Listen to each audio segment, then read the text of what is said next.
Good morning everybody. आज से हम एक नया सेशन स्टार्ट कर रहे हैं और मैं आज से स्टार्ट करूंगा पॉलिटिक, ठीक है, जिसमें मैंने जो बेस रखा है वो बेस रखा है एम लक्ष्मीकांत जी की बुक को। इसके साथ ही बहुत सारे अदर रिसोर्सेज से भी महत्वपूर्ण जानकारियां एकत्रित की हैं, जो सीरियल से ही मैं आपको एक एक करके बताऊंगा और आई होप कि आपको बहुत सारी जानकारी मिलेगी और वह बहुत सारा आपको बेनिफिशियल प्राप्त होगा आपके एग्जाम्स के लिए, चाहे वो एग्जाम यूपीएससी का हो, UPSC Uttar Pradesh civil services का हो, एसएससी का हो एंड किसी भी अदर कॉम्पिटिटिव कोई भी अदर कॉम्पिटिटिव एग्जाम हो। तो प्रारंभ करता हूं बिना विलंब के। सबसे पहले हम चर्चा करेंगे आज वो है हमारा यानी संविधान किस तरीके से एक अपने अमूल रूप में आया, इंडियन कॉन्स्टिट्यूशन की शुरुआत कहां से हुई, किस तरीके से कौन कौन सी घटनाएं महत्वपूर्ण घटनाएं घटी जिसके कारण संविधान का जो वर्तमान रूप है हमारे समझ प्रस्तुत हुआ। तो सबसे पहले आज हम चर्चा करेंगे इसके हिस्टोरिकल बैकग्राउंड की, ऐतिहासिक बैकग्राउंड की, ठीक है। हम चर्चा करते हैं किस तरीके से संविधान का एक बनने का जो क्रम था, सीरियल था, वो किस तरीके से था। एज यू नो, जैसा कि हम जानते हैं कि महारानी एलिजाबेथ प्रथम के चार्टर के द्वारा, ठीक है, सन 1600 ईस्वी में ईस्ट इंडिया कंपनी भारत में व्यापार करने के लिए आई थी, ठीक है। ईस्ट इंडिया कंपनी भारत में जो 1600 ईस्वी में आई वो भारत में व्यापार करने के लिए आई और वो किसके द्वारा आई? महारानी एलिजाबेथ प्रथम के चार्टर के अधिनियम के द्वारा। दूसरा, इसी के शेयर में जो महत्वपूर्ण घटना हुई जहां से एक महत्वपूर्ण टर्न आया वो था 1765 ईस्वी में कंपनी के द्वारा दीवानी अधिकारों को प्राप्त करना, ठीक है। और ये जो दीवानी अधिकार थे वो बंगाल, बिहार, उड़ीसा के दीवानी अधिकार से मतलब है राजस्व और दीवानी न्याय प्राप्त किए थे कंपनी ने 1765 ईस्वी में। और यहीं से क्या हुआ कि भारत में कंपनी की क्षेत्रीय शक्ति बनने की प्रक्रिया का प्रारंभ होता है। यानी 1765 में जब कंपनी को बंगाल, बिहार और उड़ीसा के दीवानी अधिकार प्राप्त हुए थे, तो यहीं से 1765 ईस्वी से ही भारत में कंपनी को क्या हुआ? कंपनी की क्षेत्रीय शक्ति बनने की प्रक्रिया का प्रारंभ हुआ, ठीक है। और ये जो 1765 में दीवानी अधिकार प्राप्त हुए, ये जो परिणाम था वो था 1764 ईस्वी का बक्सर युद्ध, ठीक है। दैट मीन 1764 ईस्वी के बक्सर युद्ध के परिणाम स्वरूप ईस्ट इंडिया कंपनी को 1765 में बंगाल, बिहार, उड़ीसा के दीवानी अधिकार प्राप्त हुए और यहीं से कंपनी की भारत में क्षेत्रीय शक्ति बनने की प्रक्रिया का प्रारंभ होता है, ठीक है। ये एक महत्वपूर्ण घटना घटित हुई। इसी के क्रम में आगे जब सन 1858 ईस्वी में सिपाही विद्रोह हुआ, जिस समय ब्रिटिश प्रधानमंत्री पामस्टाउन थे, ठीक है, तो जो ब्रिटिश ताज था उसने जब कंपनी देखा कि कंपनी का शासन फेल हो रहा है, कंपनी असफल हो रही है शासन करने में, तो भारत के जो शासन का उत्तरदायित्व था वो ब्रिटिश ताज ने प्रत्यक्ष रूप से अपने हाथों में ले लिया। भारत के शासन का पूरी तरीके से उत्तरदायित्व 1858 ईस्वी में कंपनी के द्वारा अपने हाथों में ले लिया गया, ठीक है।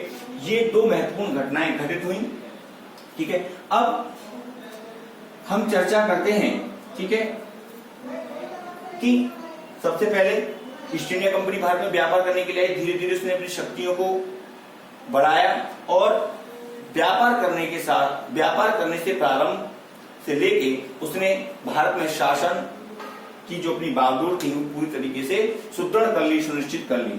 और 1858 ईस्वी तक कंपनी का एक तरीके से भारत में शासन रहा, आधिपत्य रहा।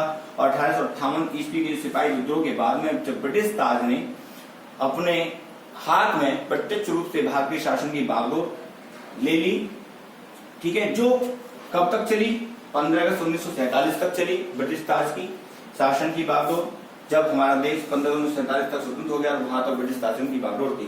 तो इस आधार पर हम यह कह सकते हैं कि भारत में जो शासन का वर्गीकरण है वो 1773 ईस्वी 1773 ईस्वी से 1858 ईस्वी तक क्या रहा, कंपनी का शासन रहा। और 1858 ईस्वी से 1947 तक ब्रिटिश ताज का शासन रहा। ठीक है, ये कंपनी में भारत में शासन का वर्गीकरण है, कंपनी के द्वारा और ब्रिटिश ताज के द्वारा।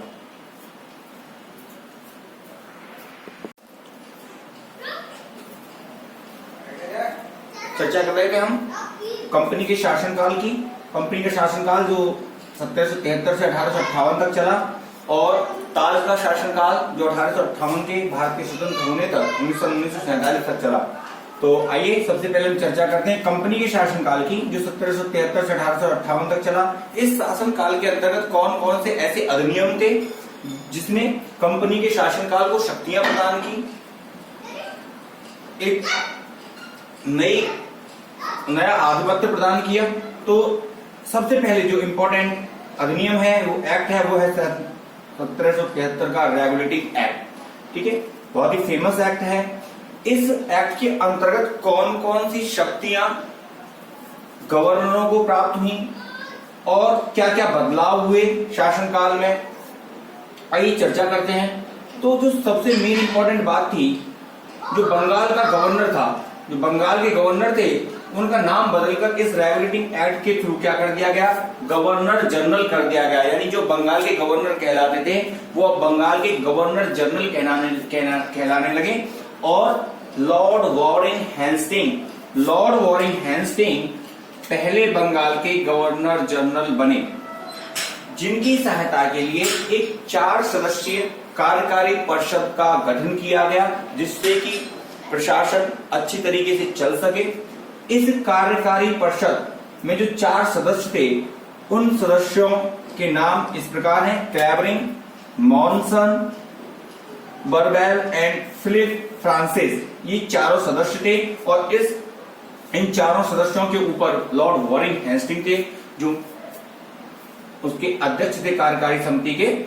इसको याद करने का है तरीका CMBF यानी CM बॉयफ्रेंड हो गए, ये याद करने का तरीका है। एक 4 सदस्यीय कमेटी बनी थी सर लॉर्ड वॉरेन हेस्टिंग्स की सहायता के लिए। उसमें 4 सदस्यों के नाम याद करने की ट्रिक है। CM बन गए बॉयफ्रेंड, C से क्लैबरिंग, M से मॉनसन एंड B से बरबेल एंड फिलिप फ्रांसिस F। तो हम इसको लिख सकते हैं CM बने बॉयफ्रेंड।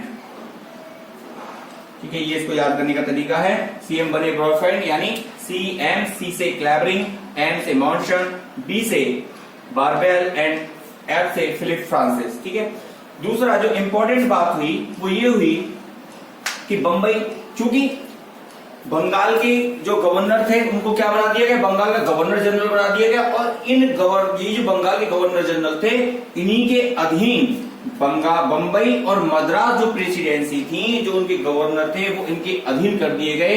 इस प्रकार से बंगाल के गवर्नर जनरल तीनों प्रेसिडेंटियों के गवर्नर जनरल बन गए। यानी बंबई और मद्रास की जो प्रेसिडेंटी थी वो भी किसके अंदर चली गई, बंगाल के अंदर अंतर्गत चली गई, बंगाल के अधीन चली गई। एक जो मेन इंपॉर्टेंट हुआ नया जो तथ्य सामने आया वो था सन 1774 में कलकत्ता में सुप्रीम कोर्ट की स्थापना की गई। ठीक है, जिसमें एक मुख्य न्यायाधीश थे और 3 अन्य न्यायाधीश थे। ठीक है, जो मुख्य न्यायाधीश थे उनका नाम था सर एलिजा इम्पे मुख्य न्यायाधीश थे। ठीक है, और इस न्यायालय के निर्णय के विरुद्ध, ठीक है, अगर न्यायालय से निर्णय से आप सेटिस्फाई नहीं है तो इस न्यायालय के निर्णय के विरुद्ध आप जा सकते थे। वो था इंग्लैंड में स्थित, ठीक है, एक प्रीवी काउंसिल थी। उस प्रीवी काउंसिल में आप अपील कर सकते थे। अब यहाँ एक इंपॉर्टेंट बात आई कि प्रीवी काउंसिल किसे कहते हैं। तो प्रीवी काउंसिल क्या है, एक कानूनी शब्द है। ठीक है, कानूनी शब्द है, विधिक शब्द है, और यह एक सलाह देने वाली संस्था है। ठीक है, इस तरीके से हम इसको समझ सकते हैं कि एक सलाह देने वाली संस्था है। ठीक है, जो सलाह देती है, जैसे ब्रिटेन में तो उसका राष्ट्राध्यक्ष था। ठीक है, और यहां अपील की जा सकती है। ठीक है, नेक्स्ट जो इसका इंपॉर्टेंट पॉइंट है,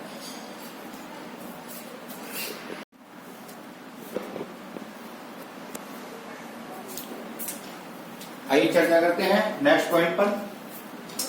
नेक्स्ट पॉइंट है इस एक्ट का, कंपनी के कर्मचारियों को भारतीय लोगों से उपहार और रिश्वत लेना प्रतिबंधित कर दिया गया। यानी पूरी तरीके से ब्रिटिश शासन ने कहा कि कोई भी कंपनी का कर्मचारी भारतीय लोगों से ना तो उपहार लेगा और ना ही कोई रिश्वत लेगा, यह पूरी तरीके से प्रतिबंधित है। दूसरा इंपॉर्टेंट पॉइंट इसी में भी, कंपनी के जितने भी कर्मचारी हैं वह कोई भी निजी व्यापार नहीं करेगा। ठीक है। नेक्स्ट पॉइंट, सरकार ने कंपनी के शासन पर नियंत्रण रखने के लिए एक कोर्ट ऑफ डायरेक्टर्स की स्थापना की, निदेशक मंडल की स्थापना की, और जिसका कार्यकाल कितना था? 4 वर्ष था। ठीक है, जिसका कार्यकाल 4 वर्ष था। और इसमें सदस्य कितने थे? इसमें 24 सदस्य थे, 24 मेंबर्स थे, और जिनको प्रतिवर्ष, जिनमें से 24 मेंबर्स में से प्रतिवर्ष 1/4 नए सदस्यों की नियुक्ति किसके आधार पर करनी थी? निर्वाचन पद्धति के आधार पर 1/4 नए सदस्यों की नियुक्ति करनी होती थी। ठीक है। इसके साथ ही कंपनी को प्रशासनिक तथा राजनीतिक कार्यों की मान्यता प्राप्त हो गई। यानी अब कंपनी प्रशासनिक कार्य करने के लिए भी स्वतंत्र थी और राजनीतिक कार्य करने के लिए भी स्वतंत्र थी। ठीक है। लेकिन इसका जवाबदेह कौन था? Governor general. इस एक्ट के द्वारा भारत में केंद्रीय प्रशासन की नींव रखी गई। ठीक है, इंपॉर्टेंट पॉइंट है, केंद्रीय प्रशासन की नींव रखी गई। और यह ब्रिटिश सरकार का पहला कदम था जब उसने कंपनी के कार्यों को नियंत्रित एवं नियमित किया था। ठीक है, नियमित किया गया। यह फर्स्ट स्टेप था ब्रिटिश सरकार का, जब उसने कंपनी में हो रहे भ्रष्टाचारों और कुप्रशासन की देखरेख के लिए उसके शासन को अपने हाथों में लिया। एक इंपॉर्टेंट पॉइंट यह है कि सर जो 1773 का रेगुलेटिंग एक्ट था उसका आधार क्या था? तो इस एक्ट का जो स्वरूप था वो लॉर्ड नॉर्थ सर थे, उनके द्वारा जो गठित समिति थी उसकी रिपोर्ट के आधार पर इस एक्ट का प्रारूप मिलकर तैयार हुआ था। ठीक है, ये कुछ बातें थी जो रेगुलेटिंग एक्ट के अंतर्गत थी, जो महत्वपूर्ण चर्चाओं का बिंदु थे, कि चर्चा के बिंदु रहे, और जो भी क्वेश्चन बनते हैं इन्हीं सब पॉइंट से बनेंगे। तो आई होप कि आपकी समझ में आया होगा 1773 का रेगुलेटिंग एक्ट, और बहुत ही ध्यान से आपने इन बिंदुओं पर विचार विमर्श किया होगा। ठीक है, मैं नेक्स्ट वीडियो में पिट्स इंडिया एक्ट, इसके बाद जो लागू हुआ उसको लेके आपके सामने प्रस्तुत होऊंगा। प्लीज अगर कोई कमी आपको दिख रही हो तो प्लीज कमेंट करके आप मुझे बताइए। चैनल को सब्सक्राइब करते रहिए, लाइक कीजिए। Thank you very much.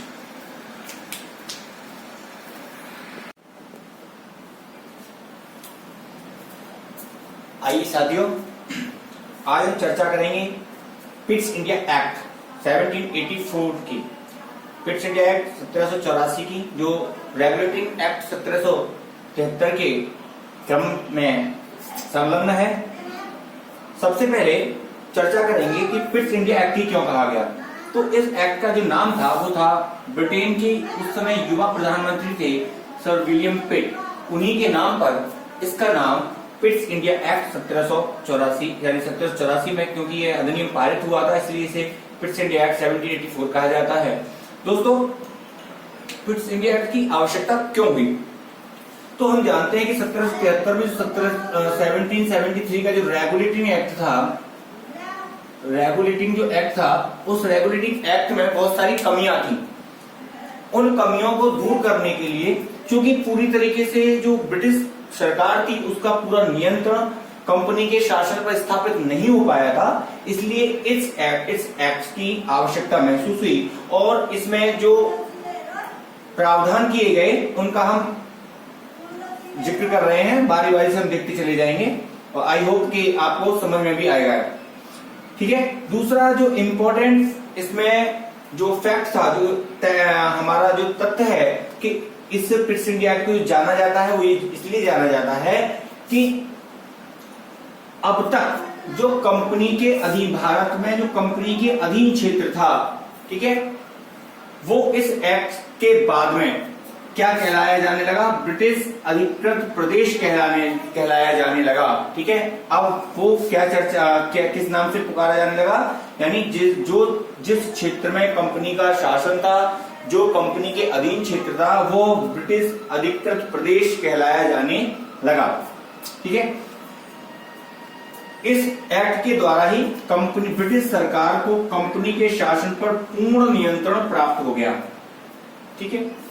दूसरा जो मेन इंपॉर्टेंट बात थी वो यह थी कि कंपनी के जो अब तक के राजनीतिक और जो वाणिज्य कार्य थे वहां 1773 रेगुलेटिंग एक्ट के तहत उनको मान्यता मिल गई। राजनीतिक और ठीक है कार्यों को मान्यता मिलती और हमारे वाणिज्य कार्यों को मान्यता मिलती, लेकिन यहां क्या हुआ कि इस एक्ट के अंतर्गत राजनीतिक कार्य और वाणिज्य कार्यों को अलग अलग कर दिया गया और यहीं से इसी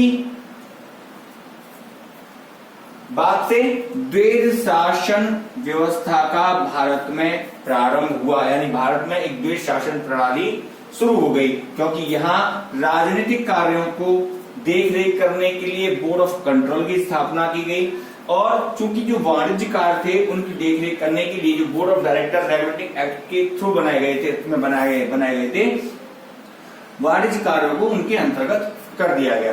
ठीक है। अब ये देखिए कि जो बोर्ड ऑफ कंट्रोल था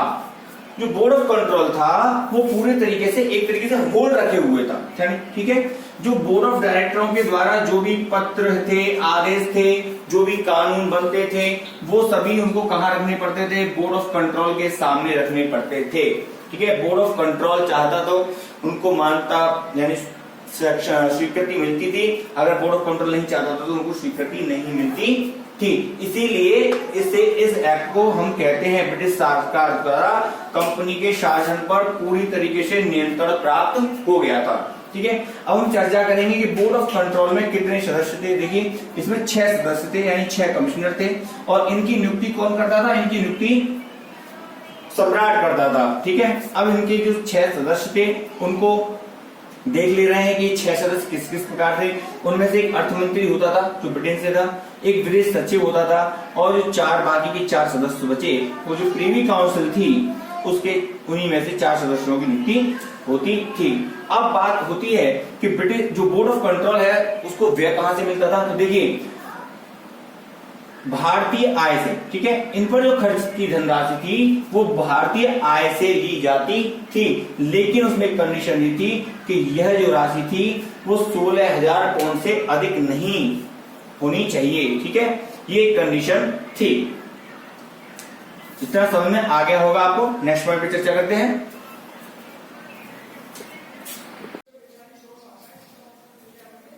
फिट्स इंडिया एक्ट के नेक्स्ट पॉइंट है, यानी अभी हमने देखा कि बोर्ड ऑफ कंट्रोल और बोर्ड ऑफ डायरेक्टर्स। ठीक है।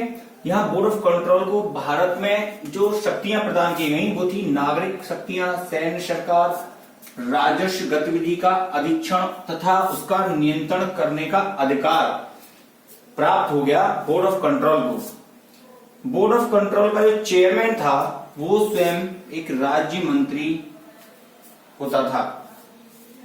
Board of director governor general तथा उसके सदस्यों की नियुक्ति कर सकता था। ठीक है। गवर्नर जनरल, और इस समय भी पिट्स इंडिया एक्ट के समय में भी जो बंगाल के गवर्नर जनरल थे वो वॉरेन हेस्टिंग ही थे। ठीक है। और जो उनकी 1773 में रेगुलेटिंग एक्ट के तहत 4 सदस्यीय कार्यकारी परिषद का गठन किया गया था, उसकी नियुक्ति करने का अधिकार भी बोर्ड ऑफ डायरेक्टर्स को दे दिया गया।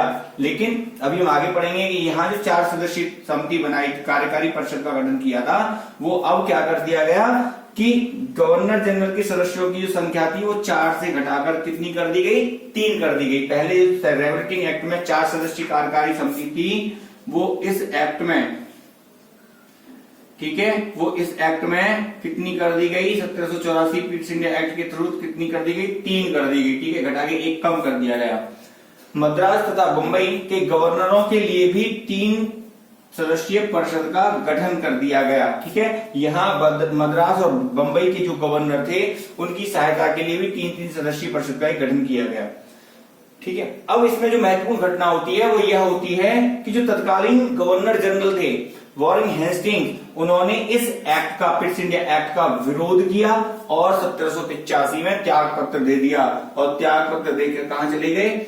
इंग्लैंड चले गए। अब ये महाराज चले तो गए, लेकिन वहां बर्क नाम के एक मंत्री थे, उन्होंने इन पर भ्रष्टाचार और महाभियोग के लिए मुकदमा चला दिया, लेकिन बाद में क्या हो गए, बाद में निर्दोष पाए गए और पूरी तरीके से बरी कर दिए गए।